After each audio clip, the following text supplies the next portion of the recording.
surprise you.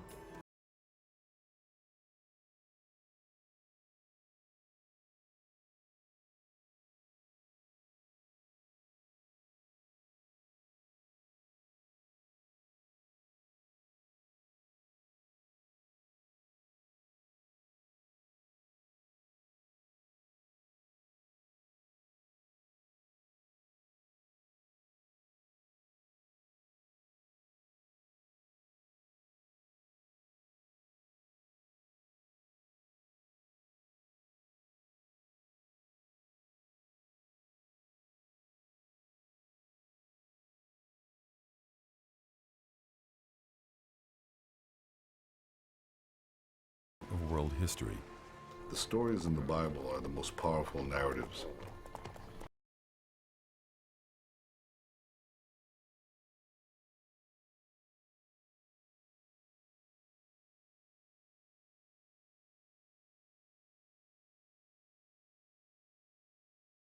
Years of history, and it really is the first history book until the time of the Greeks. Herodotus was supposed to be the first historian, but in fact I think Moses was. He remains, without any competition, the greatest legislator of our time. And I thought the Ten Commandments that he brought down from Sinai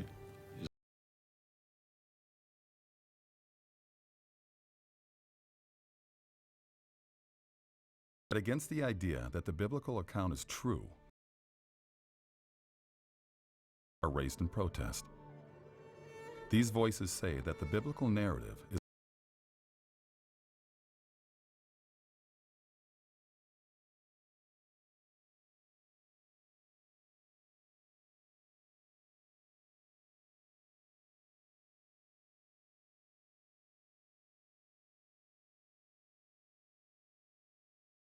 that we can call the Exodus archaeologically or historically.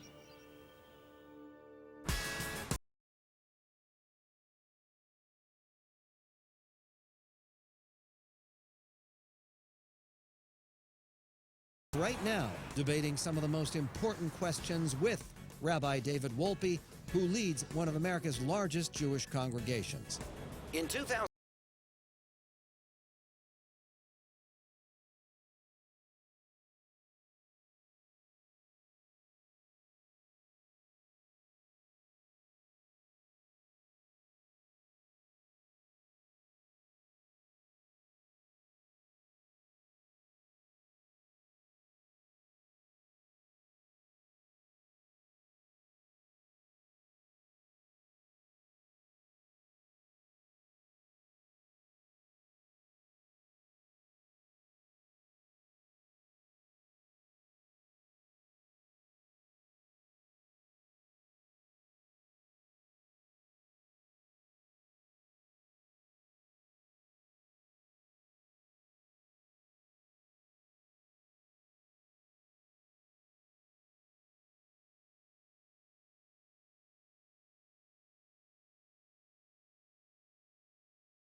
I can't tell you. I don't know. I don't know. And although it may a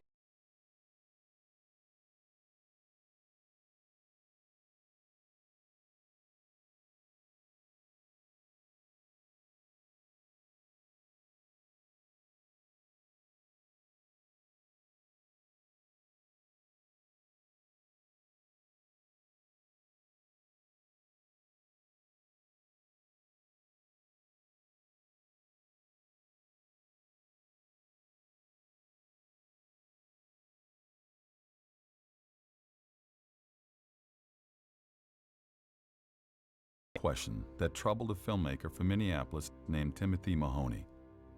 As he probed more deeply, little did Mahoney realize how far his journey would take him.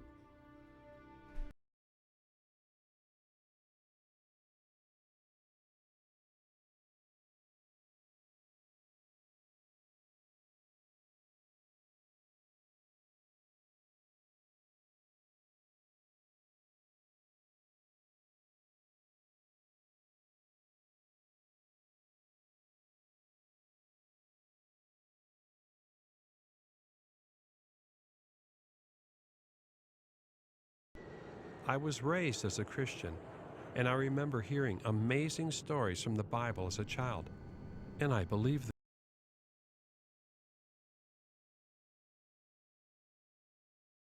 Sons of Jacob, who came from a foreign land to Egypt. They were enslaved by the Pharaoh, then miraculously delivered out of Egypt, and journeyed across the desert to conquer the promised land. But as I grew older, I was challenged to lose those beliefs. Now,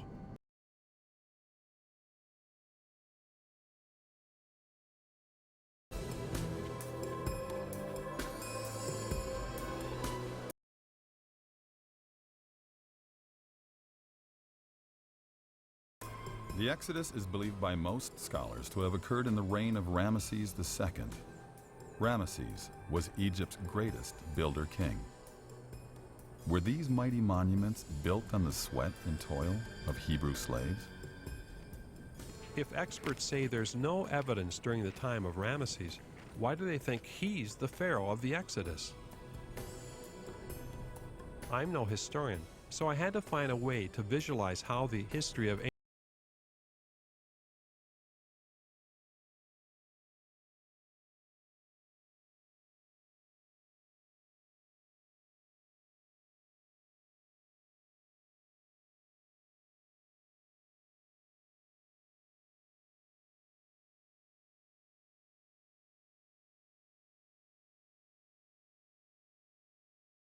marking every 1,000 years.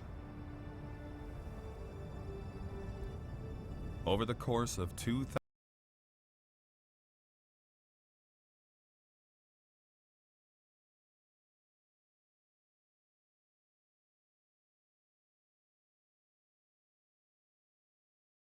of art and literature. Finally, the New Kingdom, with its vast empires that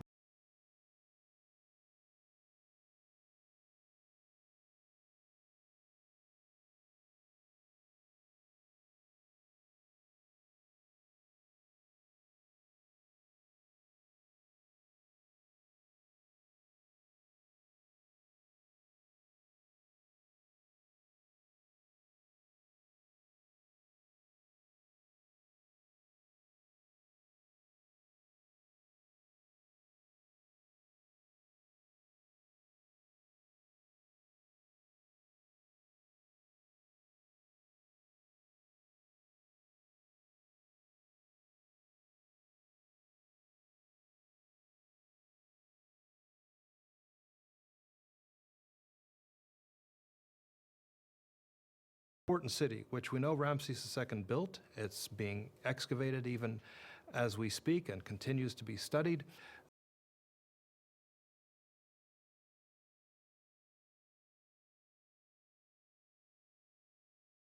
Than 200 years. So the question is, if this building project that the Israelites are involved in is Ramses II's Delta residence,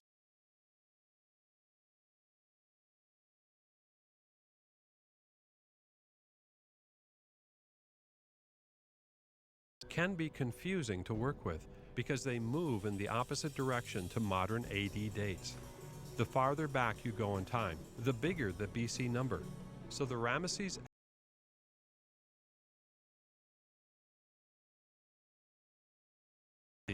or at about 1250 BC. I wanted an Egyptian perspective, so I went to see Mansour Barayak, Director General of Antiquities for Luxor, one of Egypt's most important archaeological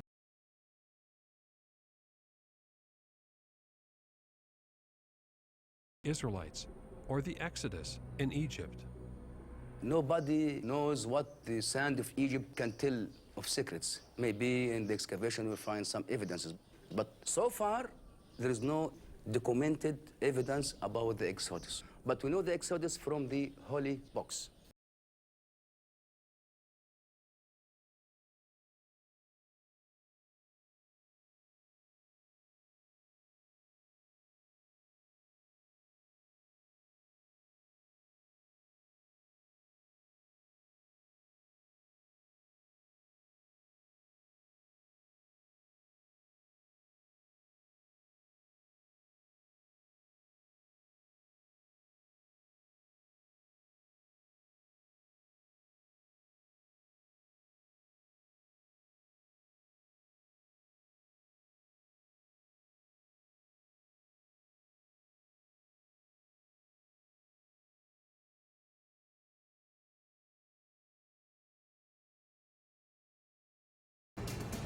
But then I heard of something that seemed astonishing.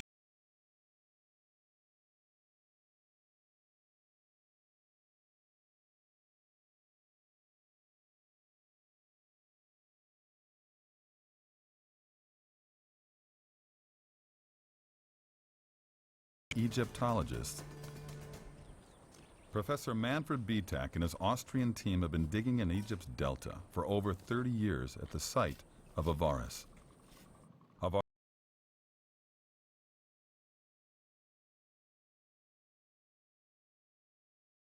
These exciting new finds.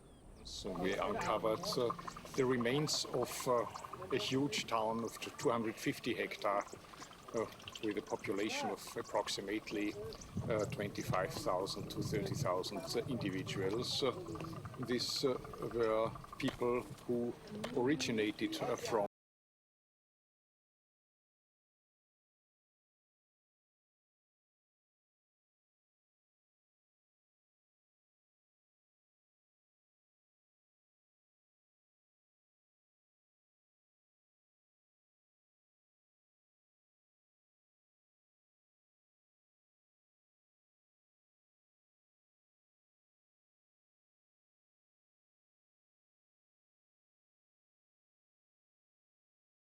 and multiplied greatly. This was just what I was looking for. So I asked him, could these foreigners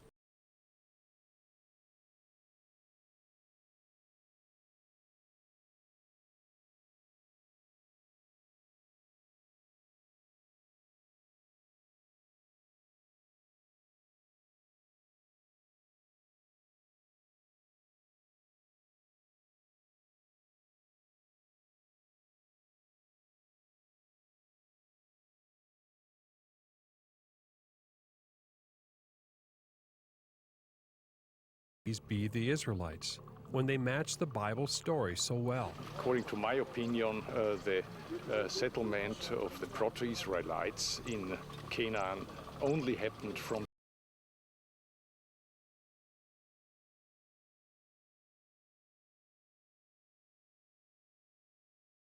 early to be connected to the events of the Exodus.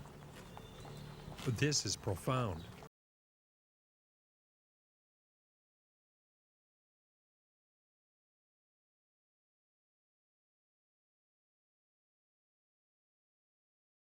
Christians, it means Jesus Christ and the writers of the New Testament got it wrong. Because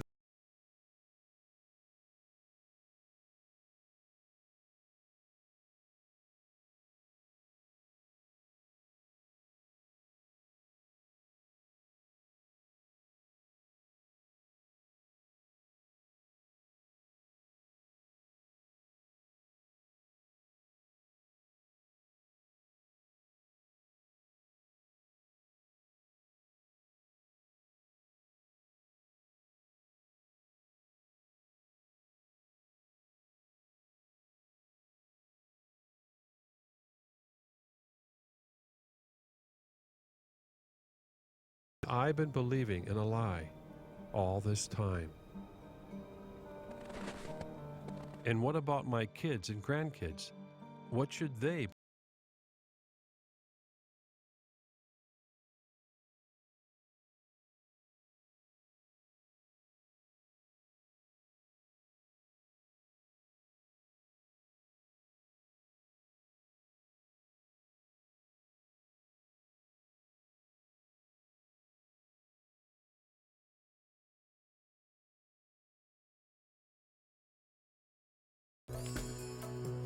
Mahoney arranged to meet with one of America's leading Egyptologists, Professor Kent Weeks. He rediscovered KV5,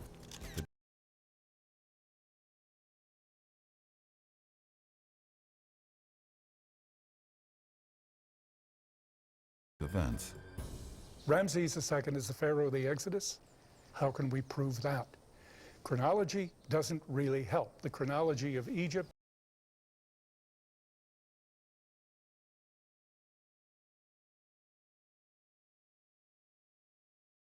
more confusing. We don't know precisely when the Exodus happened. Some people say it was Ramses II. It makes nice theater because he was a great, powerful ruler. Everybody knows his name. He built fantastic monuments. Everything really is a piece.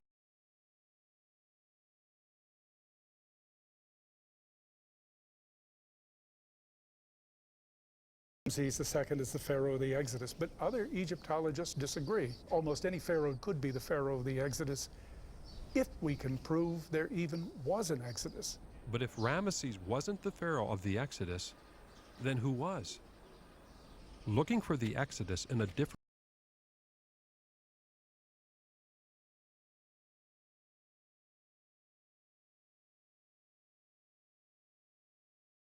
To open your mind to all the opinion, read it by yourself. Don't let anybody affect in what you believe. But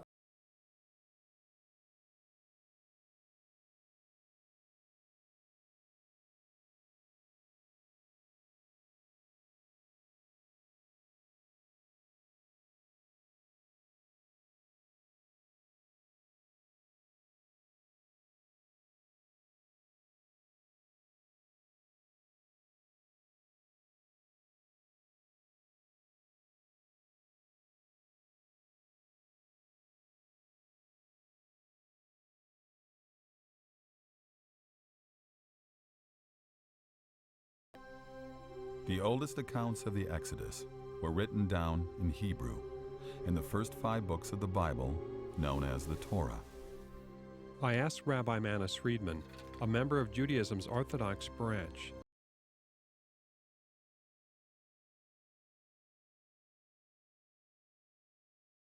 I wanted to know what the story was actually claiming. The story of the Exodus?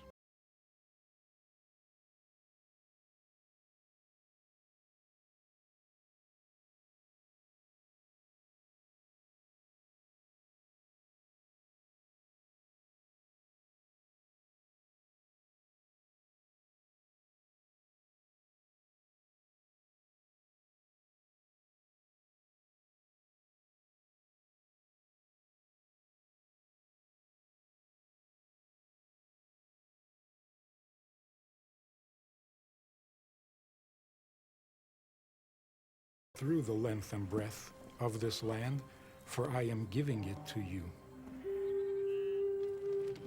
On that day, the Lord made a covenant, a formal promise to Abraham. He said, "To your descendants, I give this land."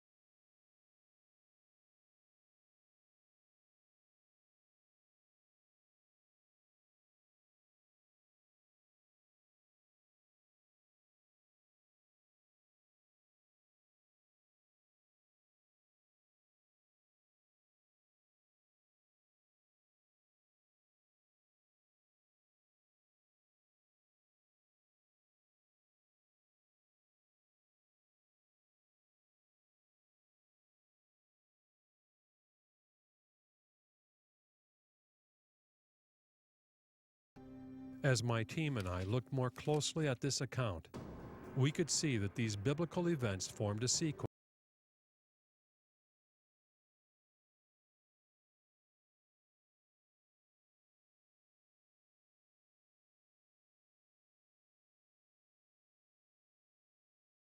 Starting with the arrival of Abraham's descendants in Egypt, their tremendous multiplication,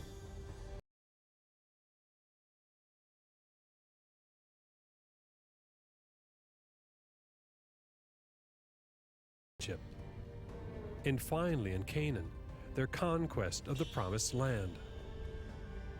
If the Exodus really happened,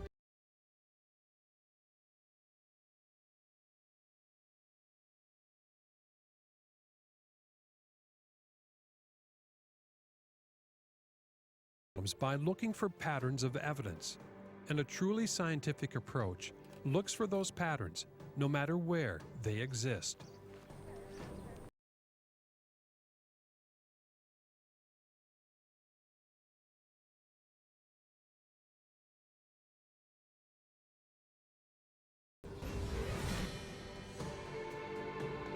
book of Genesis tells us that the first descendant of Abraham to arrive in Egypt was his great-grandson, Joseph, the son of Jacob.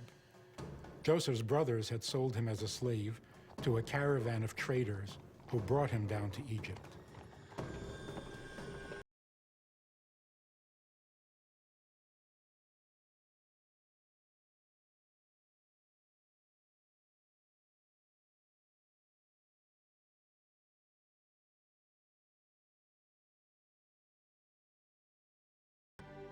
My objective was to see if any specific evidence had been uncovered of the Semitic family group arriving in Egypt, as told in the Bible.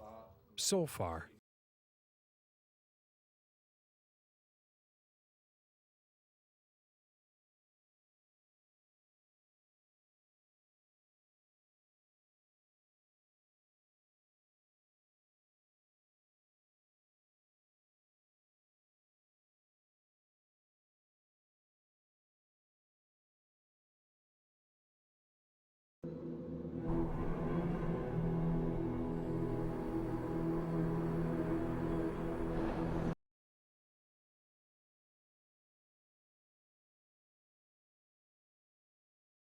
Arthur had answers to the very doubts that Bitek had raised in me.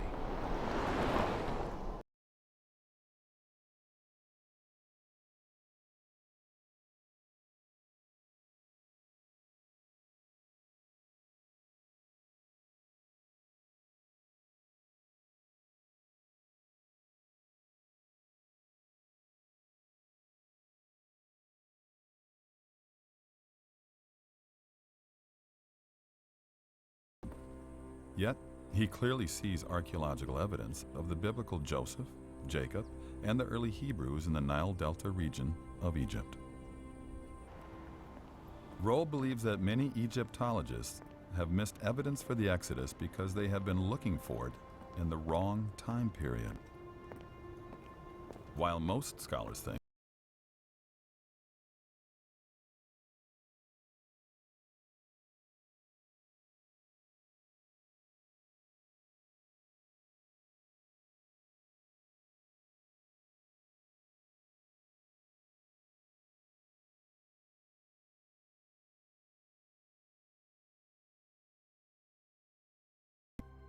Tell me, who is Manfred Bitek? Manfred Bitek is probably one of the greatest archaeologists alive today, and he's dug at one of the most important sites in the Eastern Delta, a city called Avaris, which is in the land of Goshen, which the Bible calls it, and I believe this is the place where Joseph and his brethren lived. Well, I went to see Manfred Bitek. Right. And that's not what he said. He said there's no evidence of this at the time of Ramesses. Exactly right. Most scholars will say if you look at the city of Ramesses, there are no Asiatics there. There are no Western Asiatics living at that particular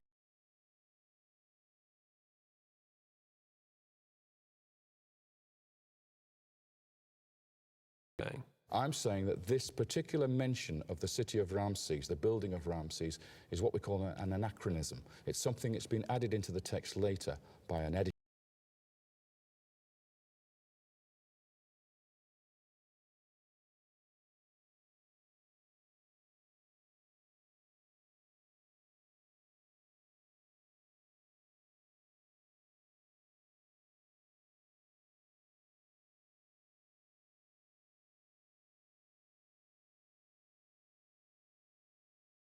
Uses the word Ramesses hundreds of years before Pharaoh Ramesses or his city existed to describe the land where Joseph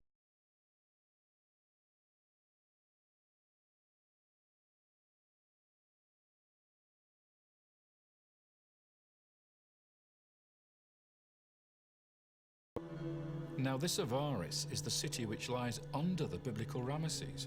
Ramesses of the New Kingdom, Avaris of the Middle Kingdom, the 13th dynasty. It lies underneath the city that's mentioned in the Bible. So when Bitek digs up a huge population of Semitic-speaking people,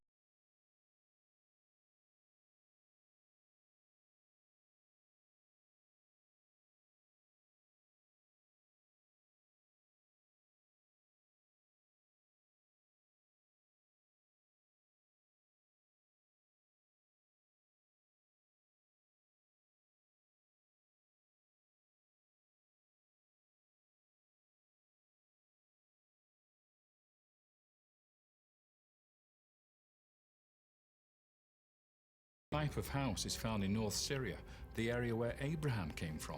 It's exactly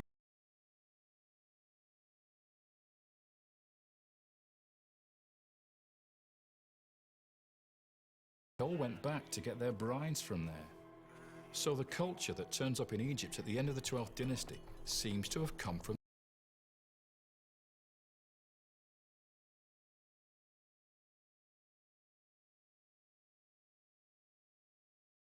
It's flattened, and on top of it, an Egyptian palace is constructed, Egyptian architecture this time.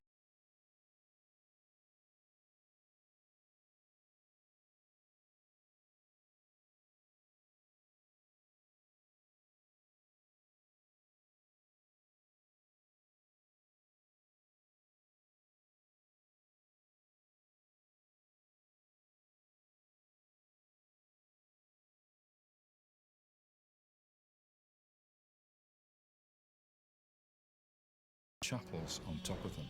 You have 12 We graves. have 12 graves. And why would that be significant? Well, think about it.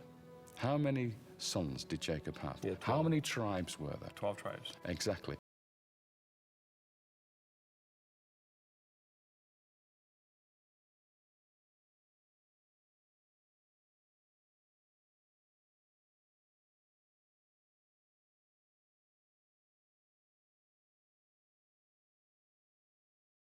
It was a pyramid tomb. This in itself is extraordinary.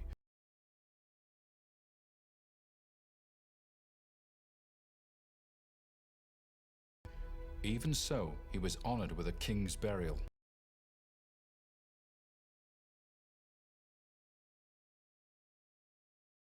But this man had red hair. He had pale yellow skin, which is how Egyptians depict northerners. He had a throw stick across his shoulder, a unique symbol.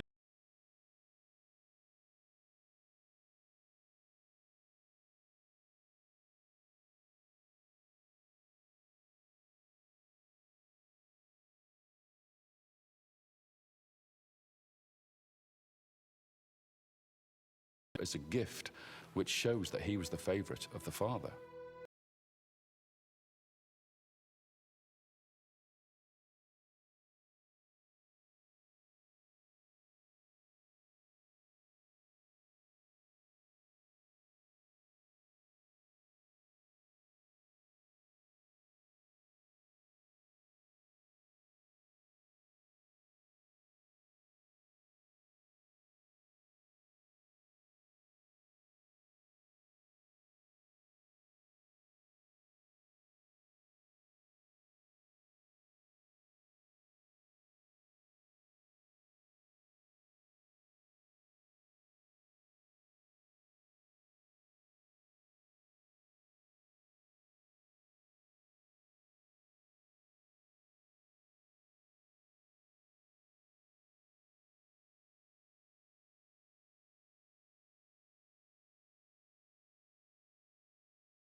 The same as Joseph did. It's just an incredible thing to find this at this time period.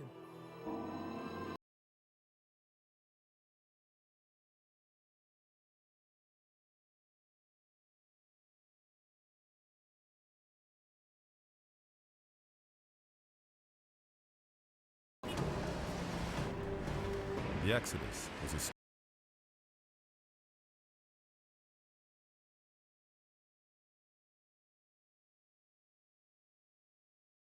opportunity to meet with Israel's president, Shimon Peres, and hear his perspective about the character of Joseph and his rise from slavery to governing Pharaoh's court. If you look at the way the story is written, God chose him for a mission.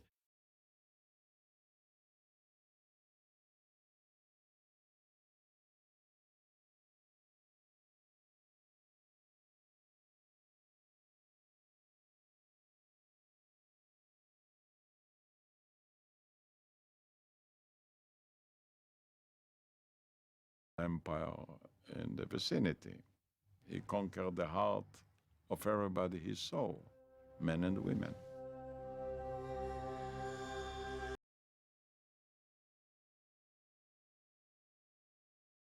Was able to save Egypt by warning of a coming calamity. 7 years of plenty would be followed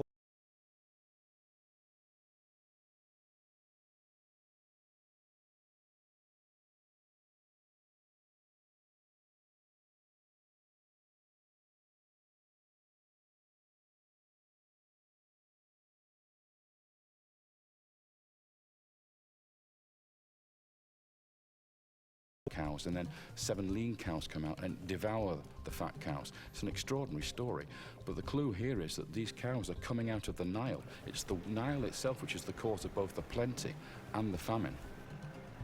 If David's interpretation is right, then the regulation of the Nile may have been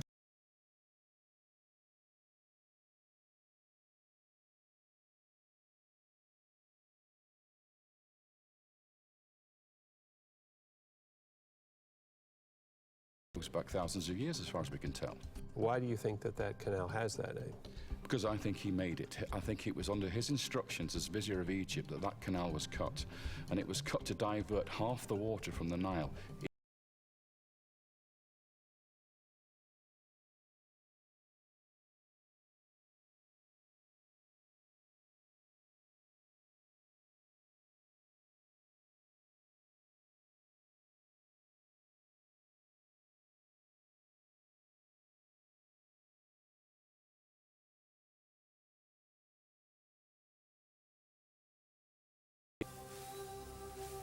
And then the famine comes to the entire region, and only Egypt has bread. So everyone comes to Joseph for what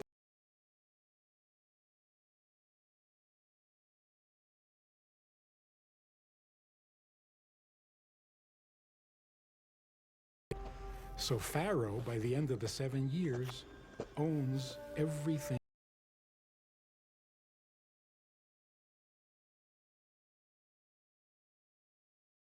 If there ever was a time in this era when a dramatic shift of wealth and power occurred between the people of Egypt and the Pharaoh, he went to Pennsylvania to see an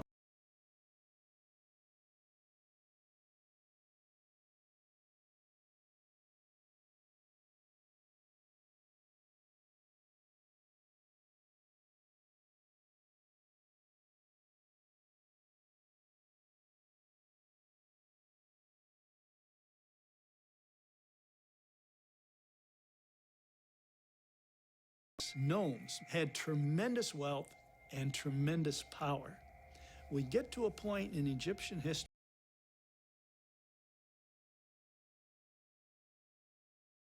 concentrated with the Pharaoh. What on earth happened here? If you read the Egyptian history books, there is no explanation for it. They don't know what happened, how it happened. I mean, this was a tremendous social, economic change. Well, what do you think happened?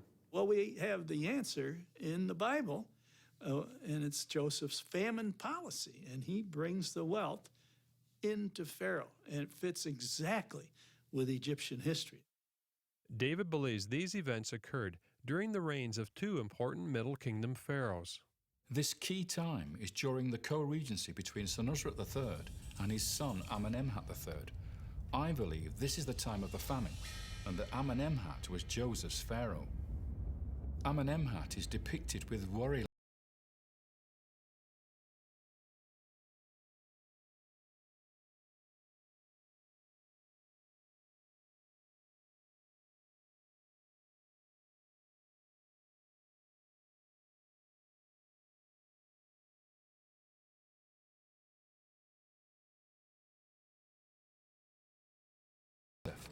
The waterway of Joseph.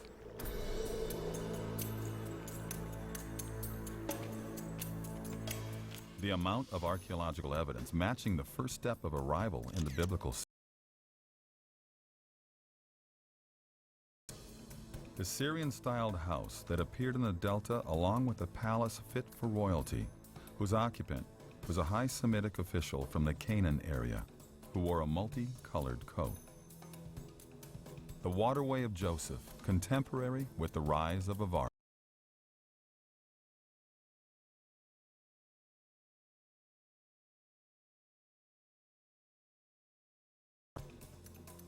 Yet these events converged at a time when the statues of the pharaohs were depicted in a unique, careworn way, the telltale signs of a kingdom in distress.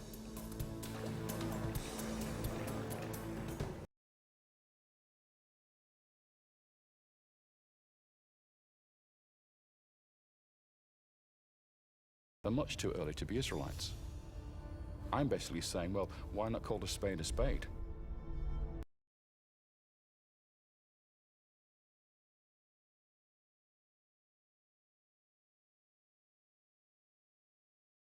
To me that this man with the multicolored coat is Joseph is found in the story of Exodus.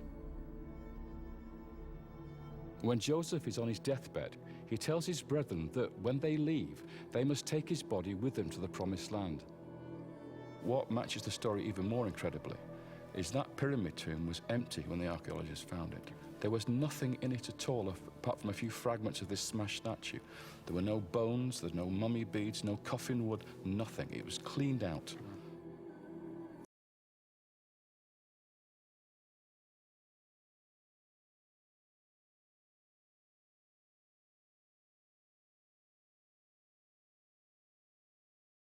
The body was taken out, and all the grave goods were taken out. I think this is the tomb of Joseph, the pyramid tomb of Joseph, honored by Pharaoh with a colossal statue, that when Moses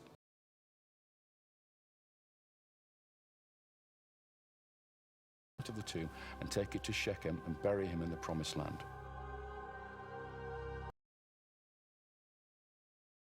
Photographed in the 1800s is where many believe Joseph's bones were finally. The city is known today as Nablus on the West Bank, where this tomb has been at the center of much political.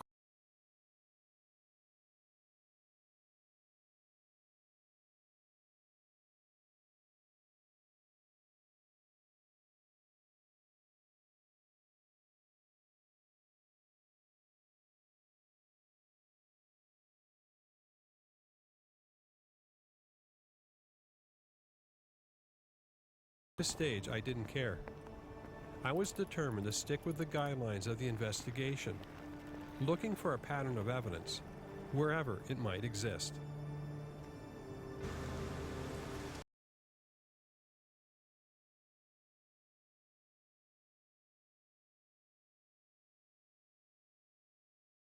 Exceedingly great multiplication. So Joseph dies, and his brothers, and the entire generation. The Israelites are multiplying, and they're fruitful exceedingly until they fill.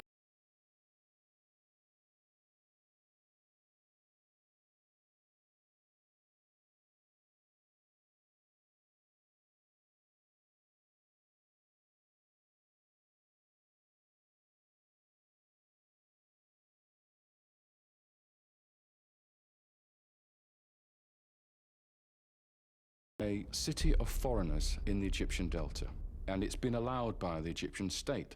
At this stage, there's no slaves involved here. We're talking about Semitic peoples coming in, living here, bringing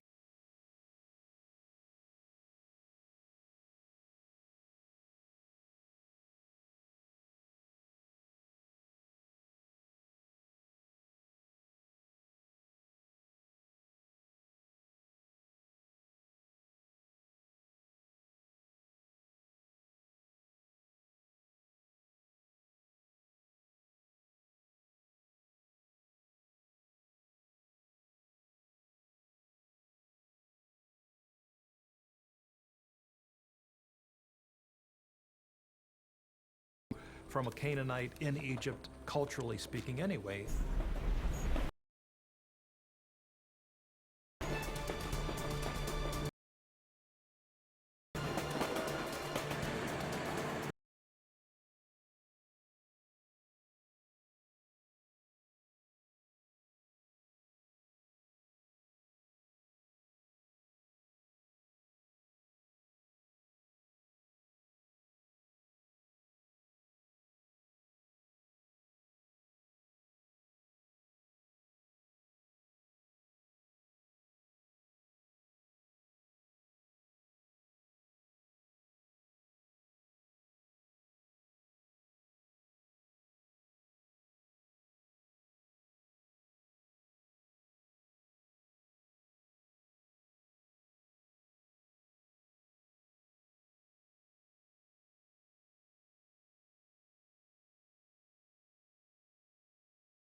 Archaeology shows massive numbers of Semites living in ancient Egypt is in this earlier period around the Middle Kingdom.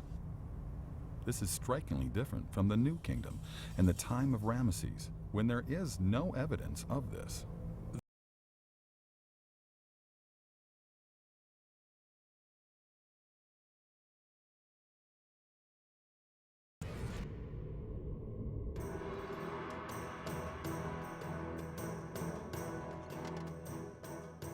Cecil B. DeMille portrayed this slavery in two of his famous films.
It was intriguing to see this type of construction in different parts of Egypt. Were any of these bricks molded by the hands of Israelite slaves?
Inhumane group of men.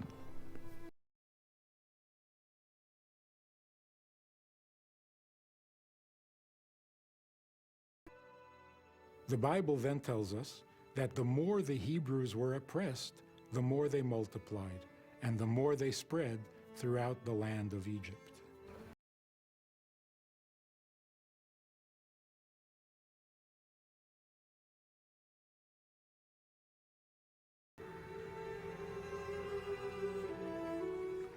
It was during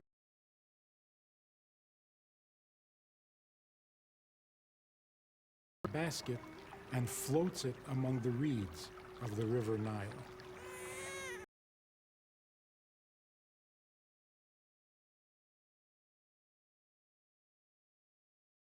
She finds him, adopts him, and names him Moses, which means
side of the population. So could this massive increase in infant burials at Avaris be evidence for the killing of the male Israelite children?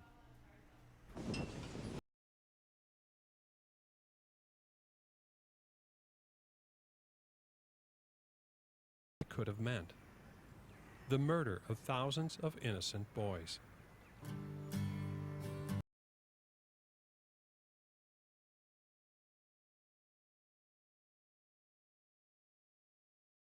The Exodus story has given hope to people around the world in their quest for liberation. Inspired by the freeing of the slaves,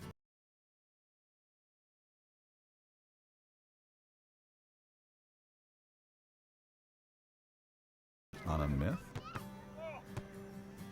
Who would invent a story about our ancestors were slaves?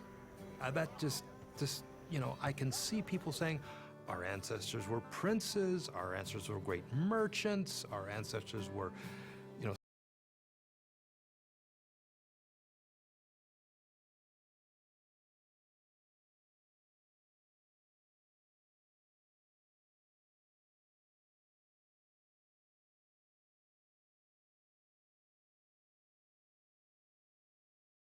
pages of the Bible. There's one particular document which is quite amazing. It's called the Brooklyn Papyrus. And this actually is a list of domestic servants from one estate.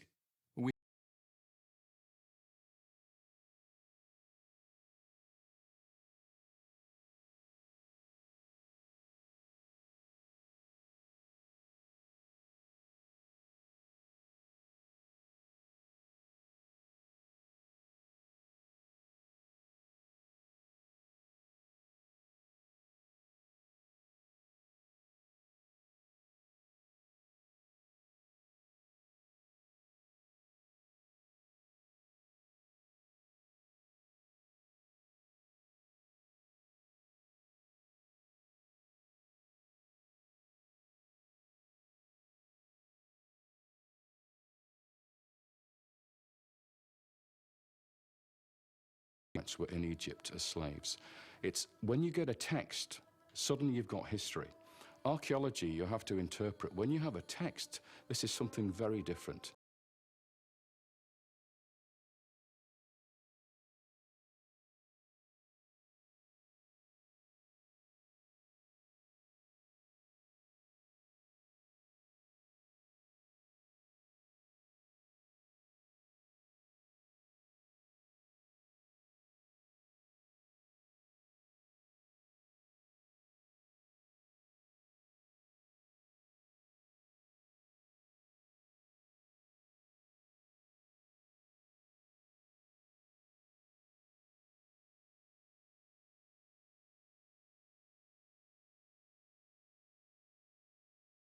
Here are also Israelite names. These can't be the Israelites because it's the wrong time period. The Israelites are much later in history. So these people we're seeing here in this Brooklyn Papyrus cannot be the Israelites. So that's why they disregard it. So they put it to one side and say it's another coincidence.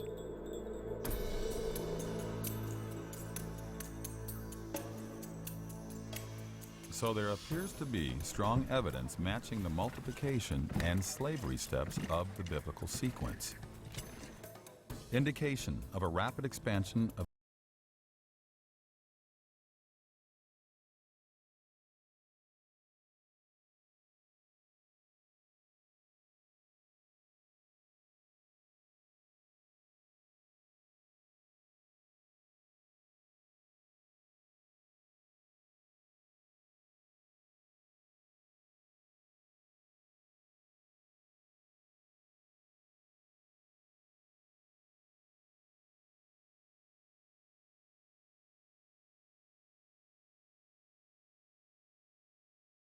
kingdom are not a coincidence, and the Exodus actually did happen much earlier than the reign of Ramesses.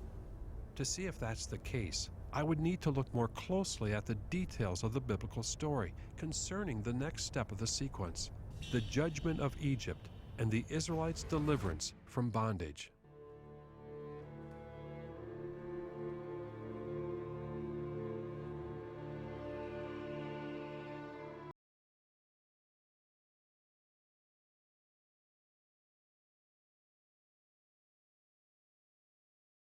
Moses first encountered God.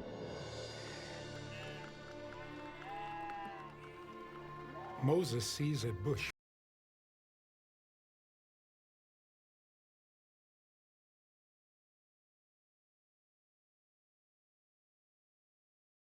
Don't come any closer. Remove your shoes.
He was responsible for cosmic order. He was responsible for the proper flow of the Nile, the rising of the sun, the fertility of the fields, and so on. And now we have the God of Israel, the God of creation of the Bible, who's saying, no, wait a minute, that's not what you do. I'm the one who controls all the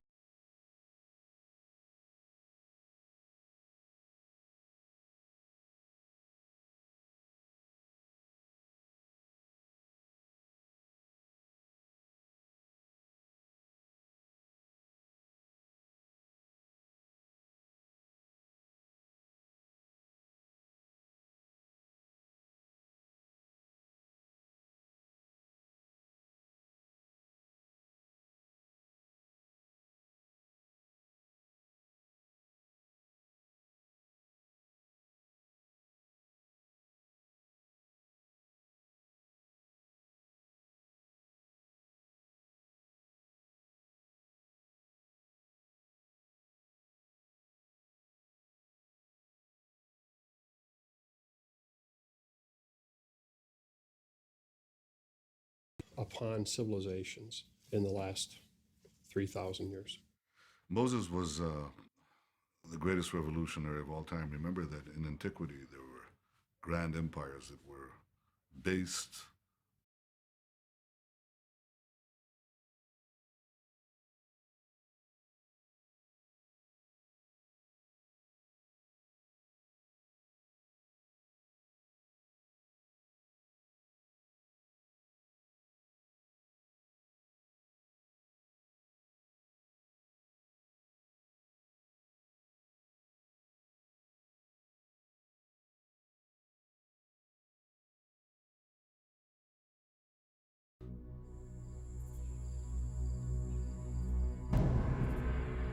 The text then says that God sent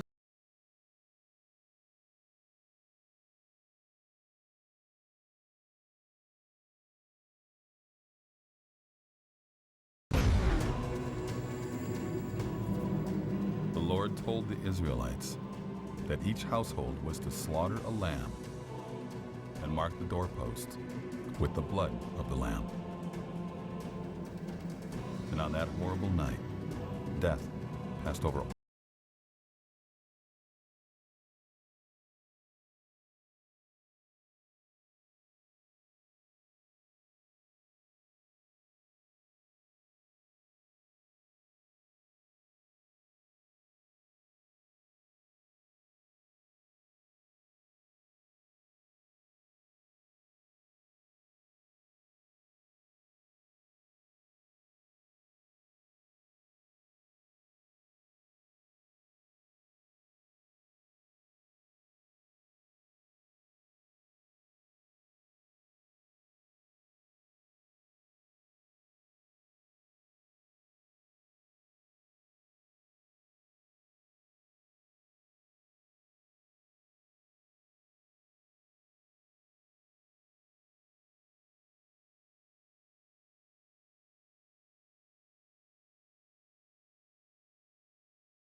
records confirm that the Passover has been observed for thousands of years. Many believe it is difficult to explain the origin of Passover if there were no real event on which it was based.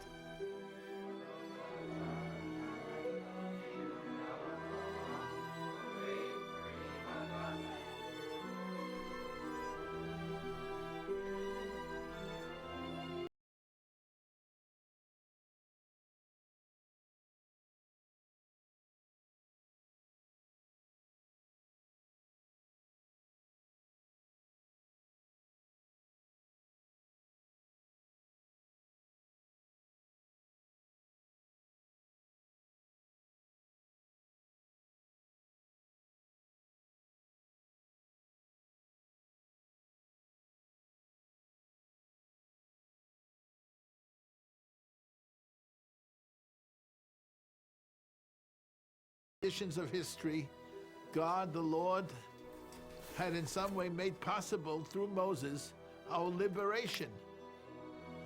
But what about those who think the Exodus never happened? Noted Israeli archaeologist Israel Finkelstein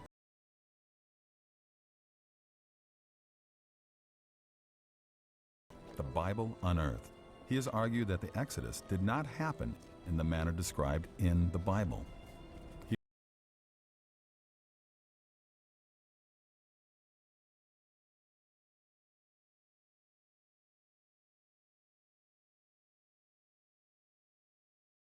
I think that I make a distinction in my private life, in my life as a scholar, in my life as part of a family. I make a very clear distinction between scholarship and tradition. When I sit to the Passover meal and we read the Haggadah with the family, that evening it's all history from A to Z. Perfect history. Because history is not only about the time of Moses, let's say, okay? History is also about all those many generations of my forefathers who were sitting to the same table, in Passover at the same time and reciting the Haggadah. This is also history. And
of what the Old Testament says about the character of God and his purposes in calling Israel are intertwined with this story.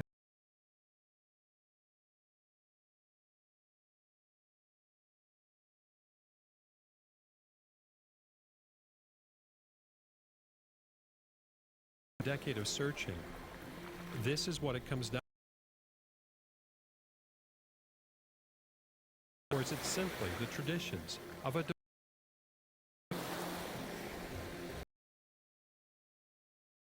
If the judgment happened as described in the Bible, Egyptian society would have collapsed.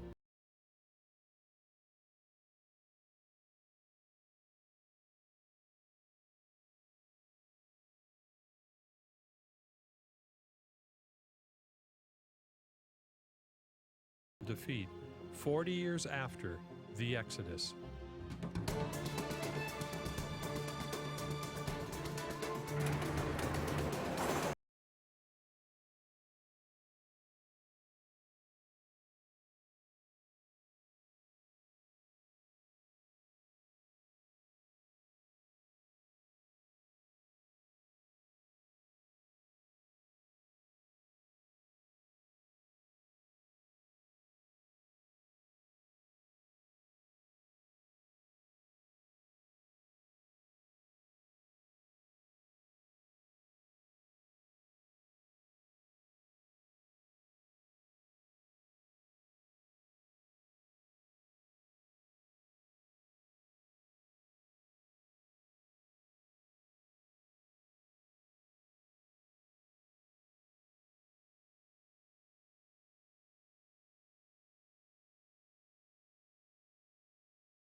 Believe it because we believe in the Bible.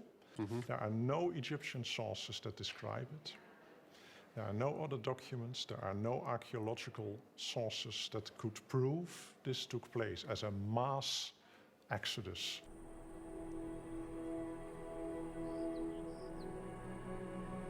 Raven's position, again, is that of most Egyptologists today.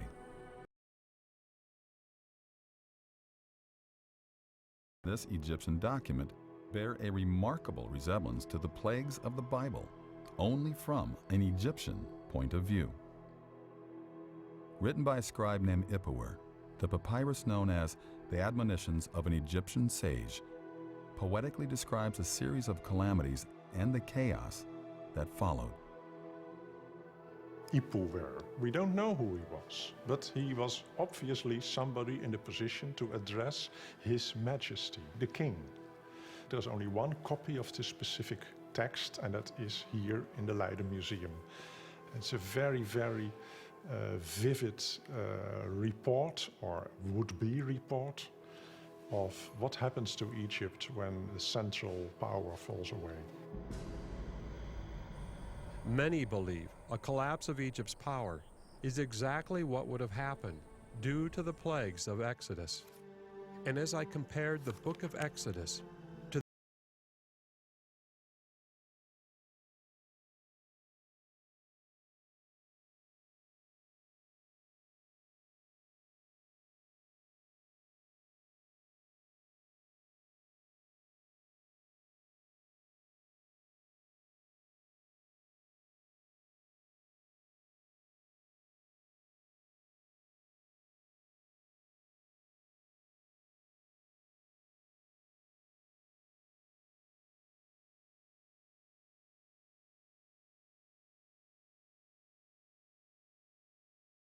died and the Nile reeked, so that the Egyptians could not drink water from the Nile.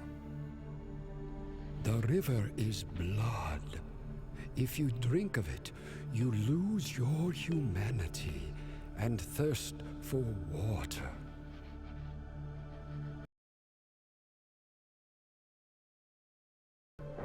Fire ran down from heaven, and the Lord sent hail.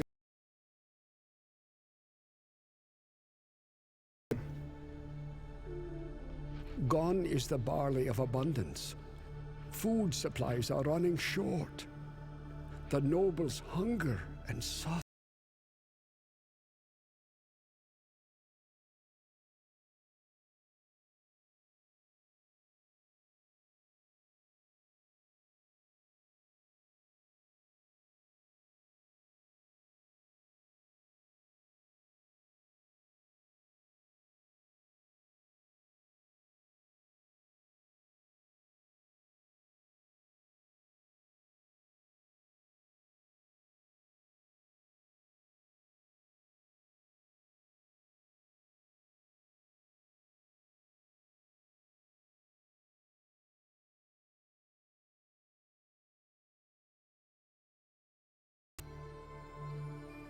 Behold, plague sweeps the land.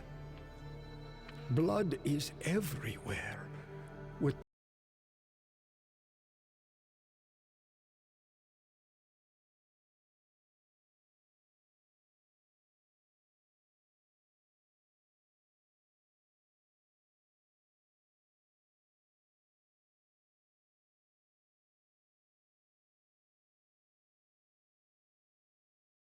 and mingled with lamentations.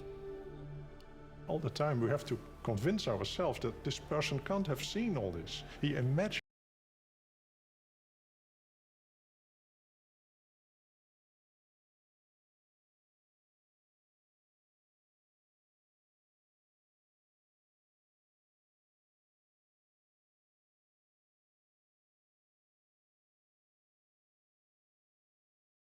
That's a quite different story.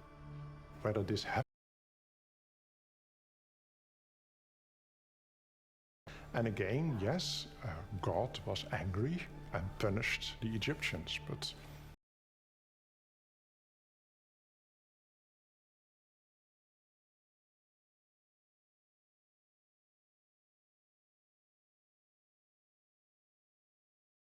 that the papyrus, the admonitions of Ipuwer, referred to a real national calamity.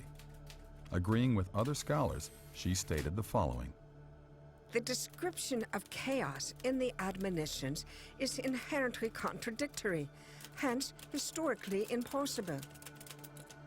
On the one hand, the land is said to suffer from total want.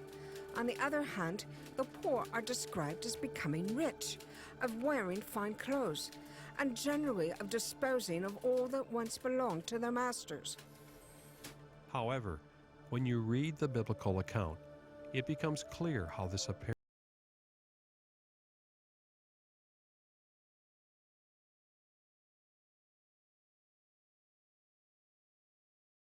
For clothing. People are stripped of clothes. This slave takes what he finds: gold, lapis lazuli.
It became obvious to me and my team that if people look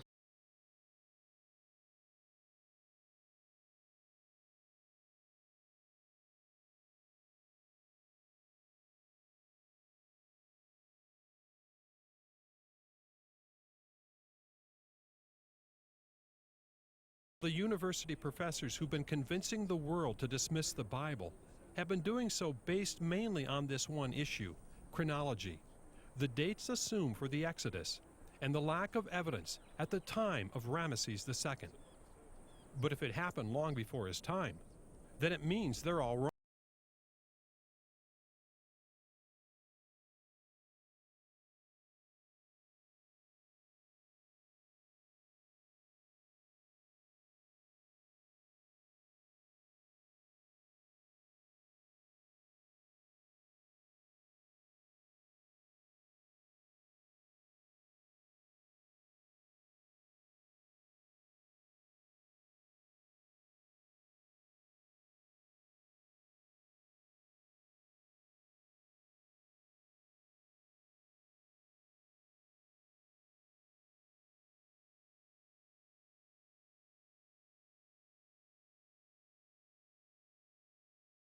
All the different conquered nations, the nations that are at peace. But right at the bottom, we have three crucial lines.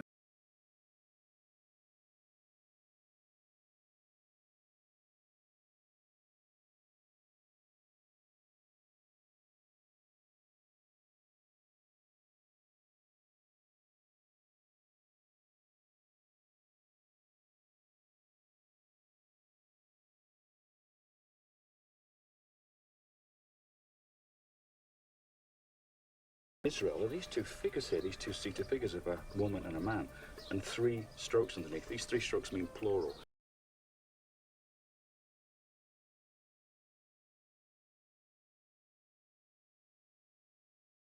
Peret F. Israel is laid waste, his seed is no more. Well, does it mean they were literally no more? No.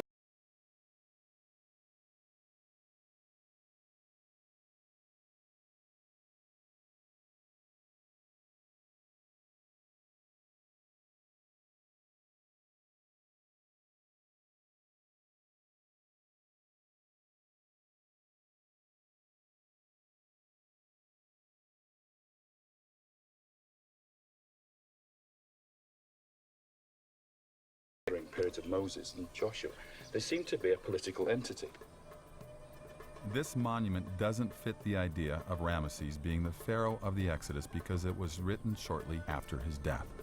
And it recognizes Israel already existing in Canaan as one of the significant powers of the day. And that shouldn't be.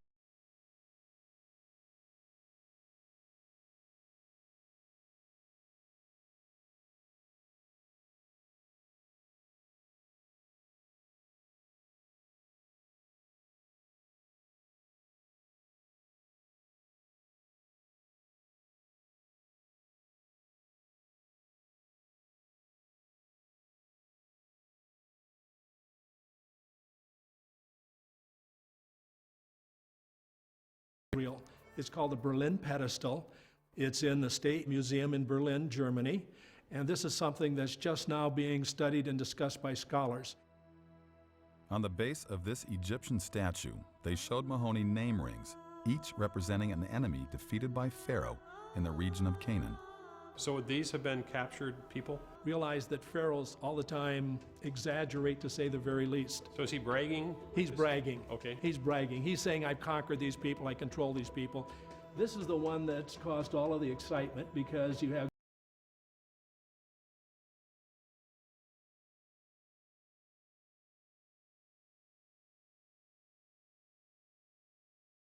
Israel. And this dates to around 1360.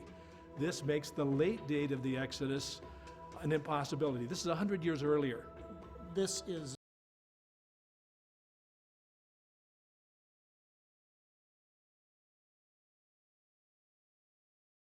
Egypt's enemy a century before the Ramesses Exodus date. So obviously, Ramesses could not have been the pharaoh.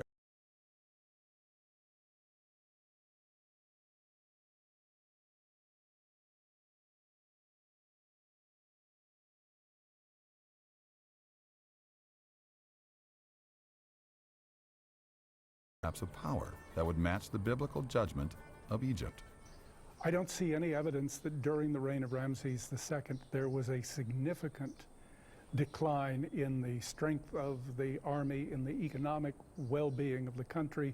I don't see anything in the succeeding reign of Mer.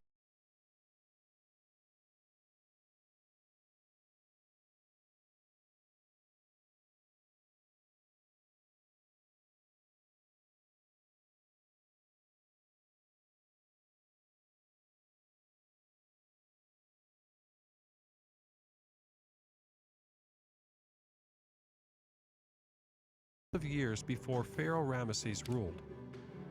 Yet it clearly says it was 480 years from the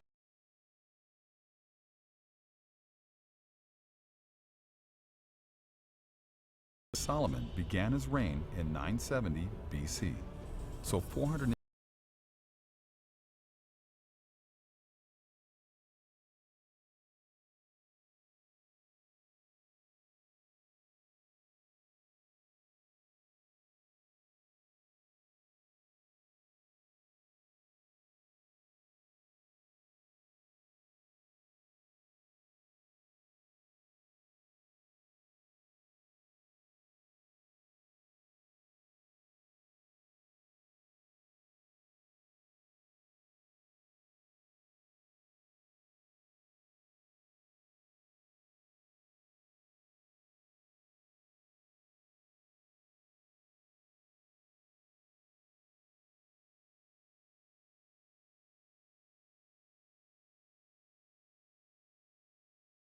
can be shifted 200 years earlier.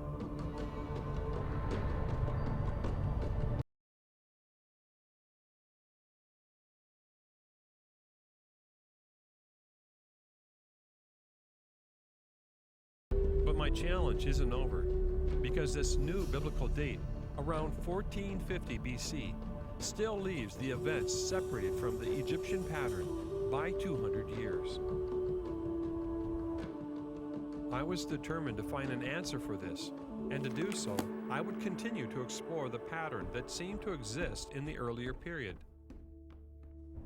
Is there any indication in the Middle Kingdom of the next step of the Bible sequence, a massive and sudden exodus following the death of the firstborn? Roll told Mahoney about something amazing that was found at Avaris. We find an extraordinary thing happens.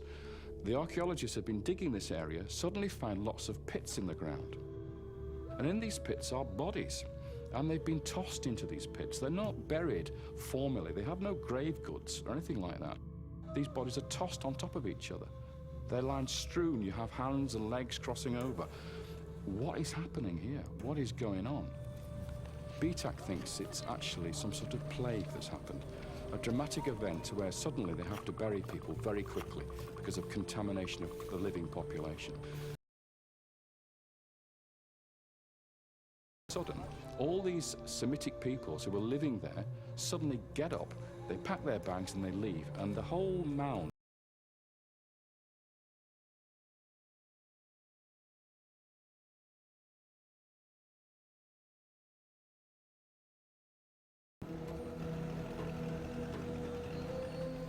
(120 miles to the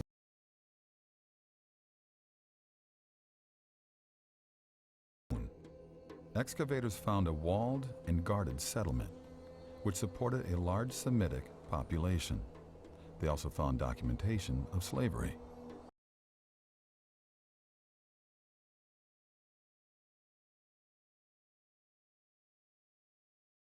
Supposedly David, the town's abandonment, was sudden and unpremeditated.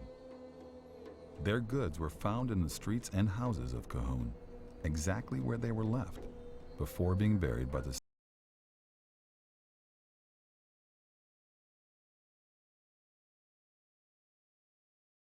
is the collapse of Egyptian civilization when these foreigners invade, these Hyksos rulers come in and destroy the land, and the Egyptian native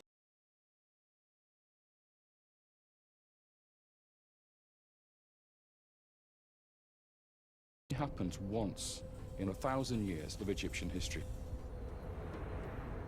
If we can link this to a very famous tradition told to us by an Egyptian priest called Manetho, he wrote a history of Egypt in the 3rd century BC, and what we end up with is a story like this. In the reign of a king called Dudimose, one of the last kings of the 13th dynasty, in his reign, God smote the Egyptians. And God here is singular. You would expect to see, and the gods smote the Egyptians, but you don't. You see God smote the Egyptians. And then, because of the smiting, whatever the smiting is, foreigners, people of obscure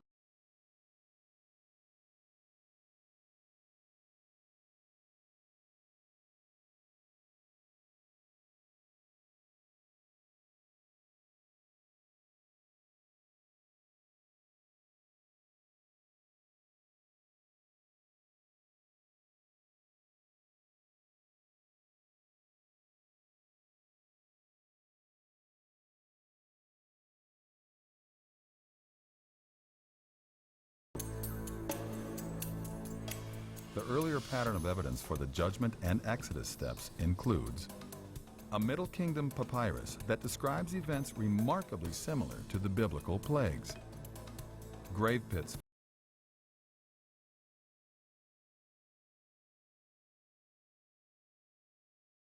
Egyptian source outside the Bible stating that a powerful God acted in Egypt's history, delivering a deadly blow which led to an invasion by foreigners. And all this coinciding with the only collapse of Egyptian society in 1,000 years. You look for a collapse in Egyptian civilization, and that's where you'll find Moses and the Exodus. But what about the final step of that sequence?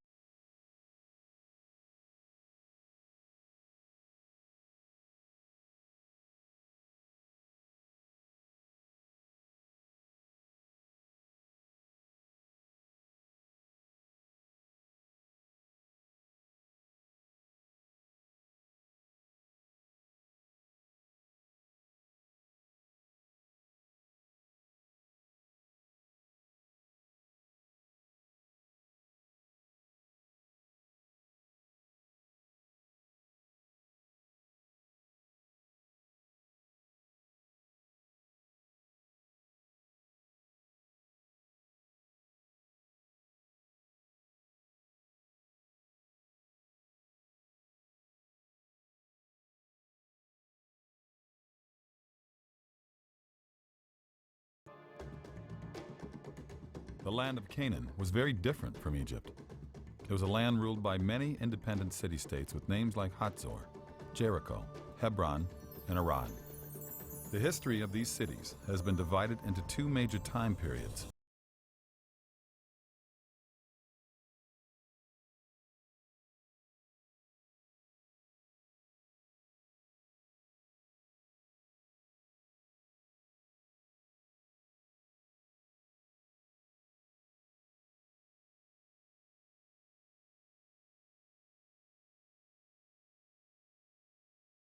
That sees no evidence for a biblical conquest of the Promised Land. As an archaeologist, I hate to disappoint people, but we have no evidence for a single mass migration of people from one country over a period of 40 years wandering and coming into another country. There is destruction, amazing destructions. None of them actually fit one another. They all happened within 100 years.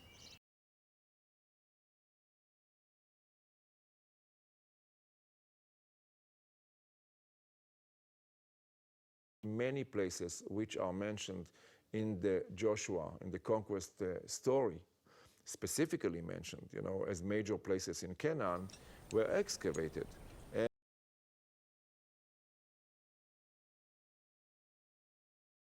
And I'm speaking about major excavations.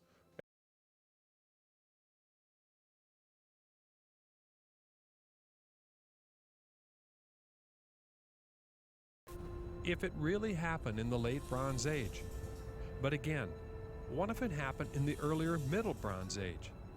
It seemed only logical to begin by looking at the key site of Jericho, the first city the Israelites are said to have destroyed. And we know exactly where that was.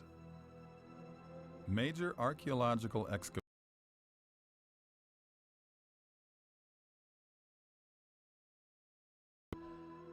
This was followed by a British team headed by John Garstang in the 1930s. At the time of their digs, both Sellon and Garstang believed they had uncovered a layer of destruction that matched the biblical story. However, things took a dramatic turn when Kathleen Kenyon dug at Jericho in the 1950s.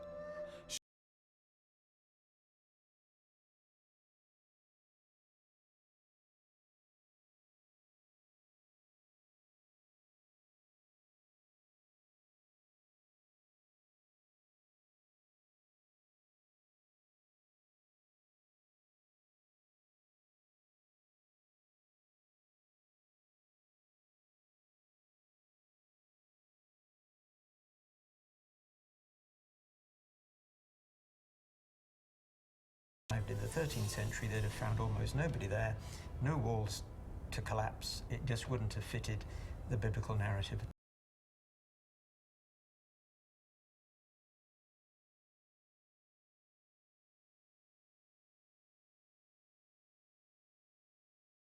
When Jericho was destroyed, where the walls fell down or it was burned. I don't think so. I don't think that we have evidence, this kind of evidence in the case of Jericho, and I don't think that we can really look for this evidence. We are very much past this phase of archaeological research. But David Rohl sees things differently. If people are telling us that there was no Jericho at the time that Joshua conquered the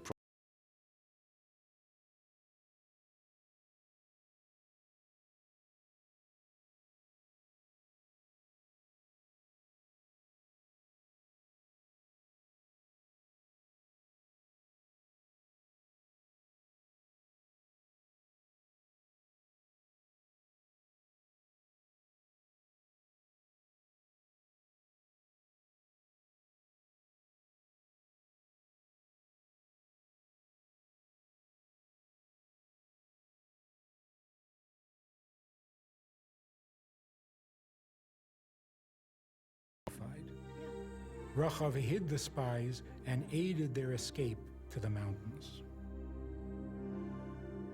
What evidence do you see matching the conquest of Jericho?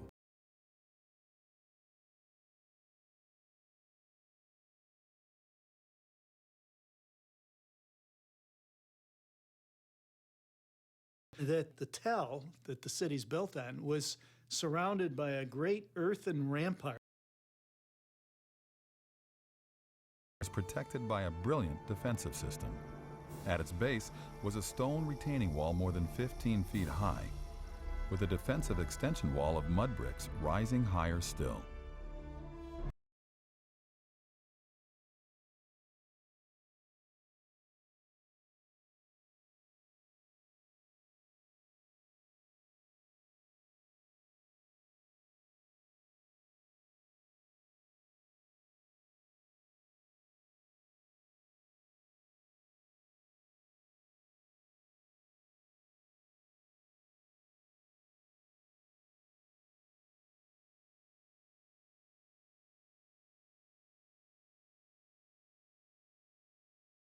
With the Ark of the Covenant and the sounding of rams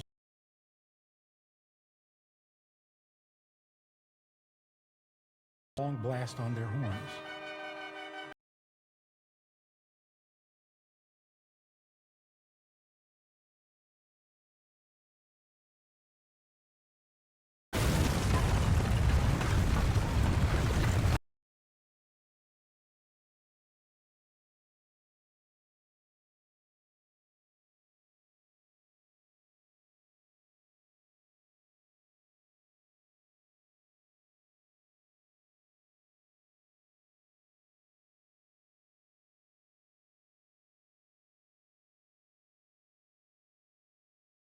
Collapsed, and they actually fell down to the base of the stone retaining wall.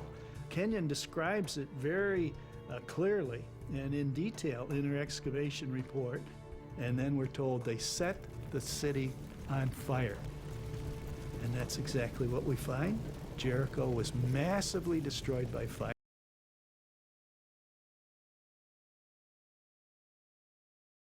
The walls of the buildings had fallen as well. And she says that the walls fell before the fire.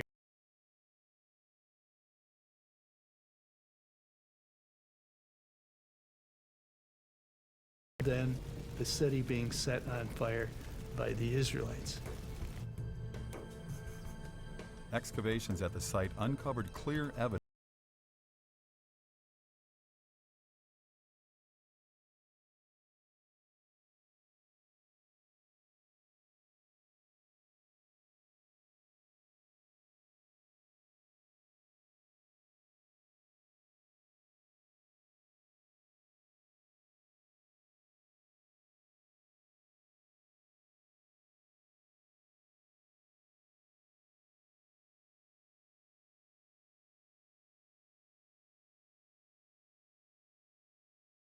were supposed to be there. She made no connection between the destruction and the biblical account. But once again, this state fits the earlier pattern I've been seeing. Within the city, a very unique discovery was made. Both Garstang and Kenyon found in the houses that they excavated many jars full of grain.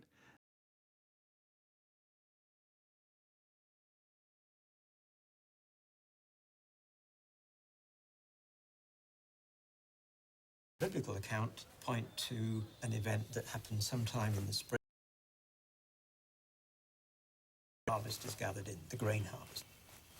When the Israelites crossed the Jordan,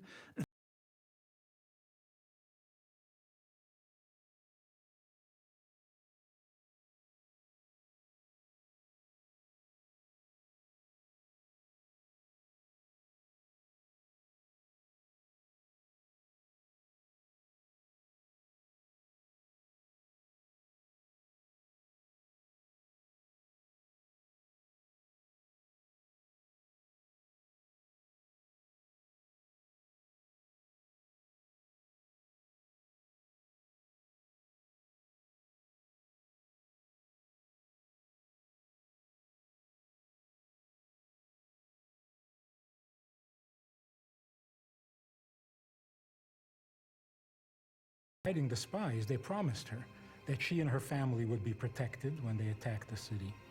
And they kept their promise. She had marked her home with a scarlet cord, which she hung out the window.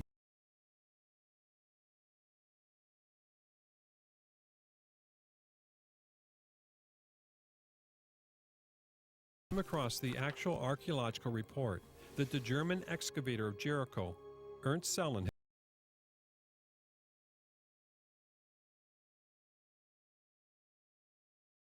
and I could see that his work was impressive, but now seemed to have been forgotten. Here were detailed plans and photographs, including one part of the site, which echoed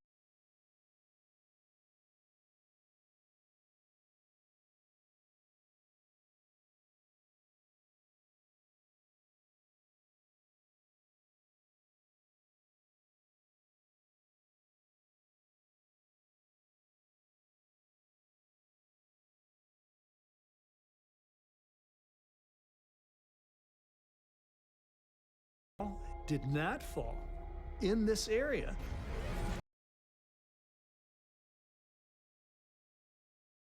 Rahab and her family, because God brought the wall down everywhere else except where her house was, and we have archaeological evidence to back that up.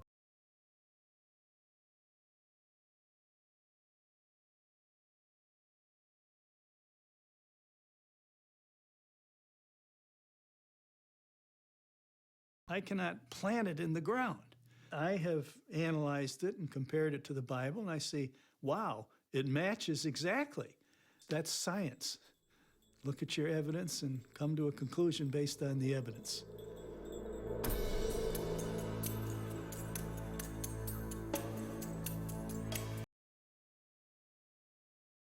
With high fortification walls that fell down. Evidence that the city was intentionally burned after the collapse. Storage jars filled with charred grain, evidence of a short siege in springtime.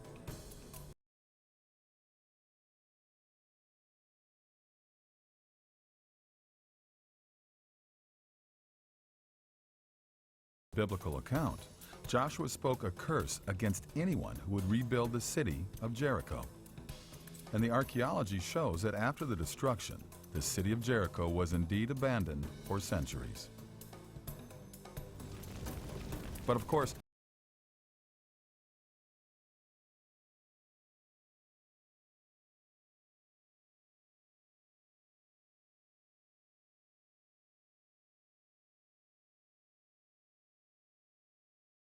using the conventional dates for Egypt and Canaan. However, David Rohl and John Bimson have a different idea. They propose that Kenyon came to a wrong destruction date at Jericho because the dates is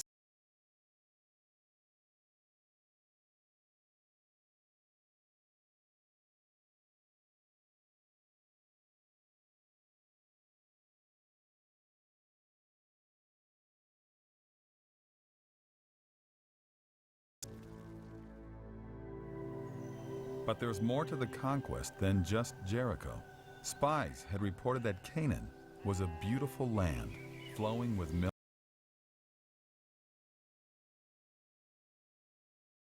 that had walls reaching up to heaven. One by one, they would fall to Joshua.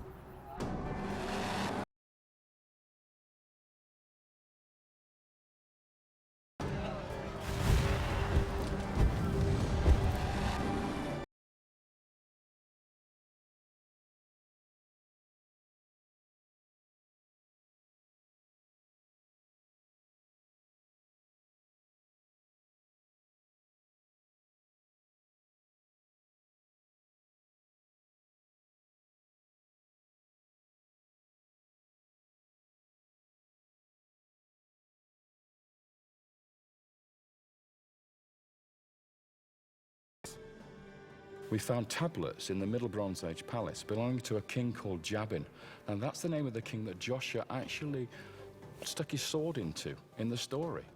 This is the cuneiform tablet containing the name of Jabin, found in remains of the palace in ancient Hatzor. So you have a connection between the Bible story and these tablets. We have a name that's identical.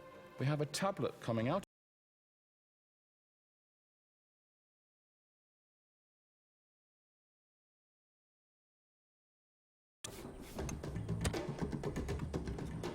But when looking for the conquest in the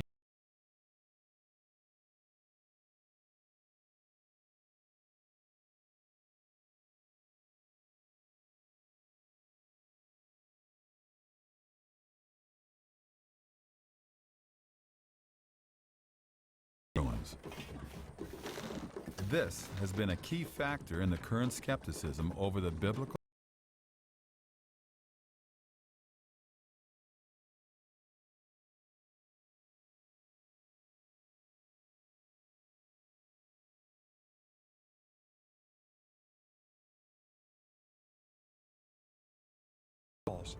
and amazingly, they all suffered major destructions in the same short period, just as described in the Bible. When you put those cities side by side, the biblical account and the archaeology match extremely well. I think we have enough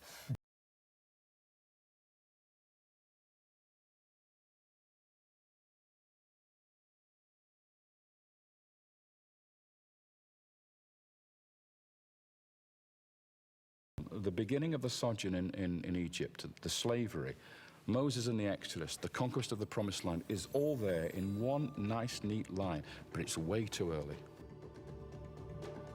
Roel Bimson and others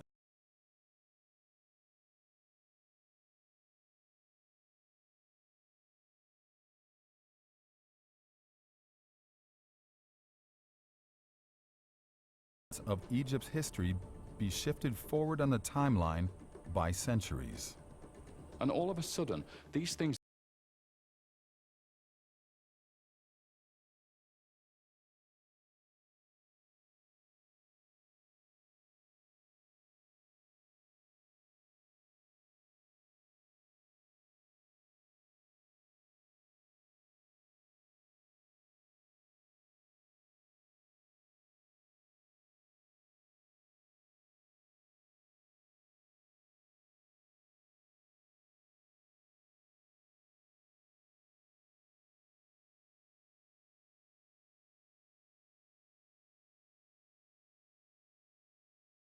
I'm not into this business at all, and I think that we know enough to say that we may be wrong 10 years here and 10 years there, but there's no way, to change, to shift centuries. I mean, forget it. I think that we are on solid ground, so there's no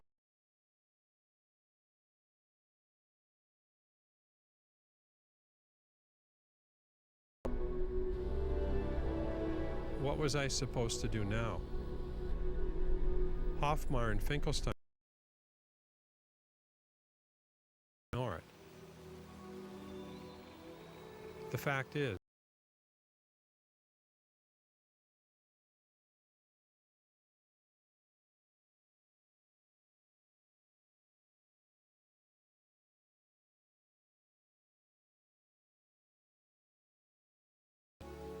but the biblical pattern was so strong that I just couldn't let it go.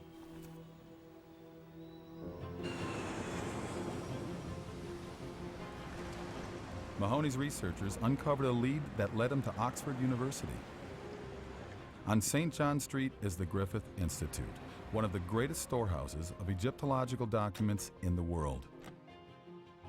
He was here to review the writings of the late Sir Alan Gardner, perhaps the greatest specialist in reading hieroglyphs in the 20th century. And he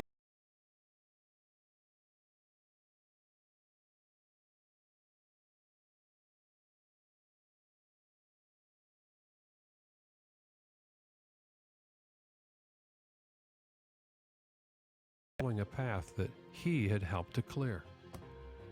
After a lifetime of searching, Gardner wrote something that directly impacted the question I was dealing with.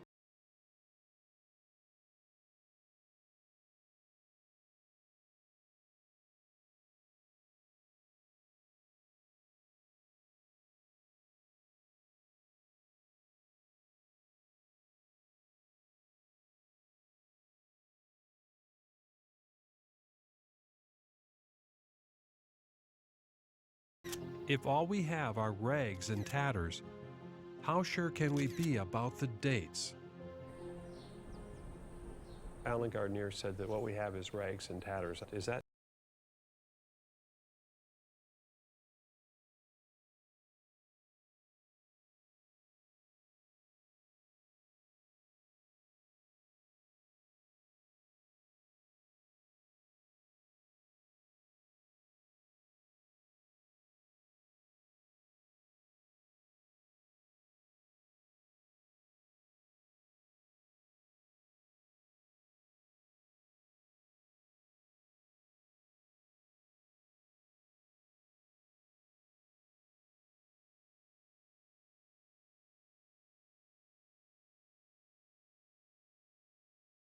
centuries.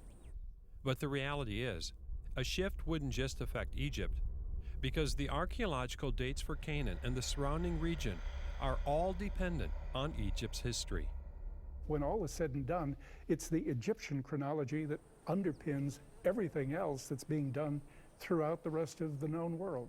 It's a big responsibility, and it's one of the reasons that people look at it so closely, because in terms of reconstructing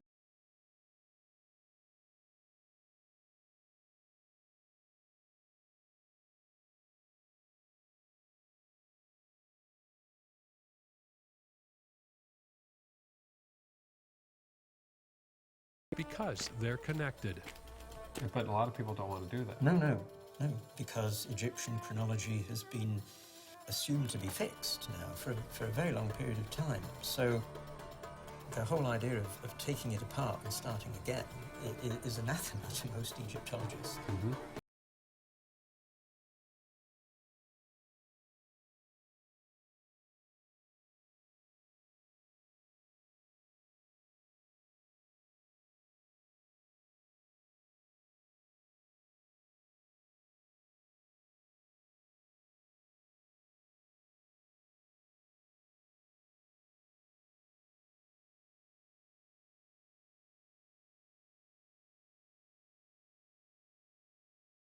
in order to see evidence for the Exodus. James Hoffmeyer believes textual clues in the Bible point to the Exodus happening at the 1250 BC Ramesses date. Bryant Wood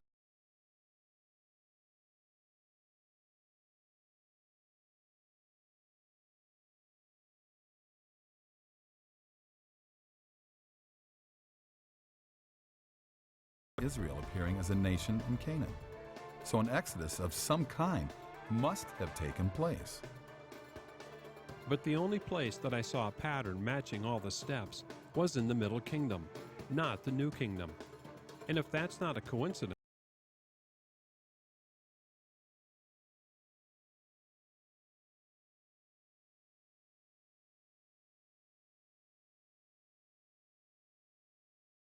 The dates of ancient history is intensifying, while the conclusions of those who support major adjustments differ in their details.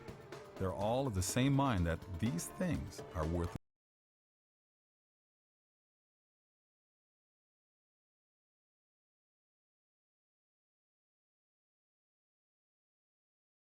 Lesser known dark periods of Egypt's past.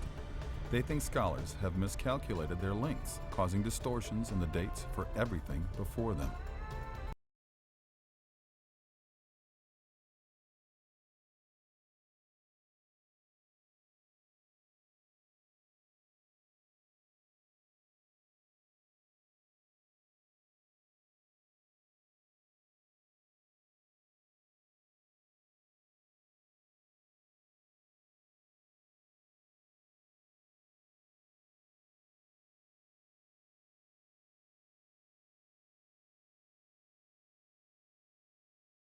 third dark period. Yet the archaeology of these cultures does not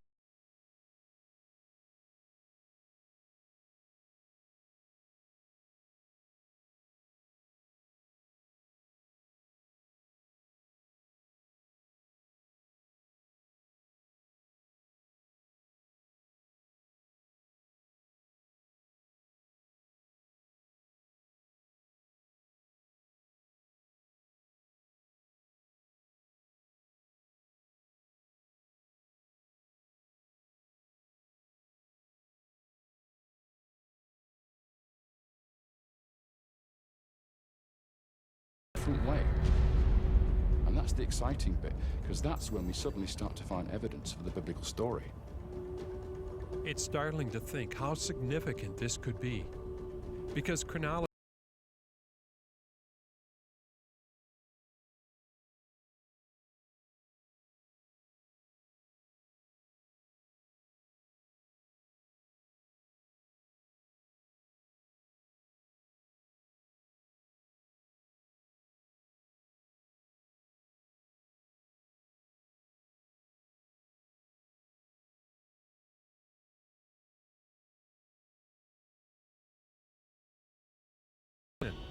evidence matching the conquest of the Promised Land. I know there's a lot of disagreement over the dating, but what strikes me is that if you put all the dates to the side for a moment, what emerges from the archaeology is this pattern that matches the Bible every step of the way and doesn't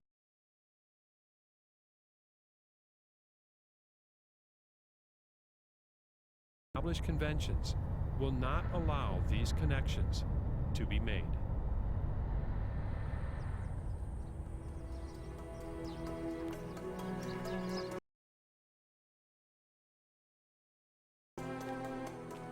I'm not an Egyptologist, I'm a filmmaker. And I'm not endorsing any one dating theory out there. I'm just searching for the truth. Because isn't that what the pursuit of both science and faith should be? A search for truth.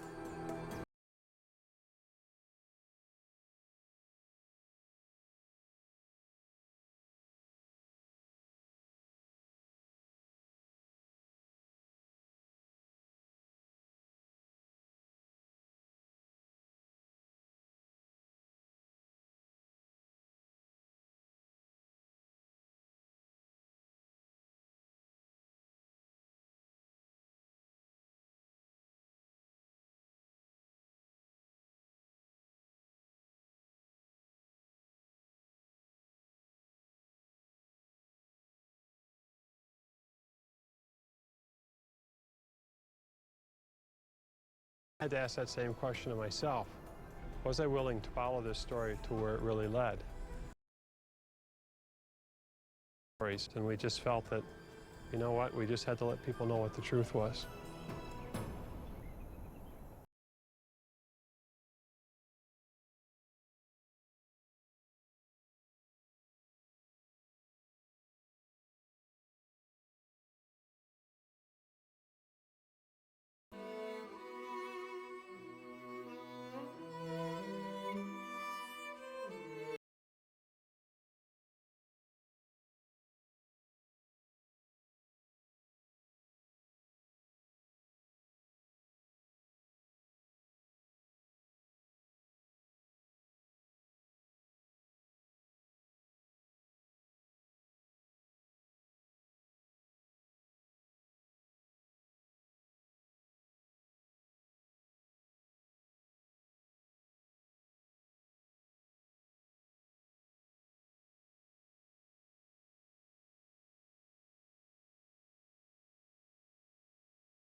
A mighty sea and travel on to Mount Sinai.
Thank you.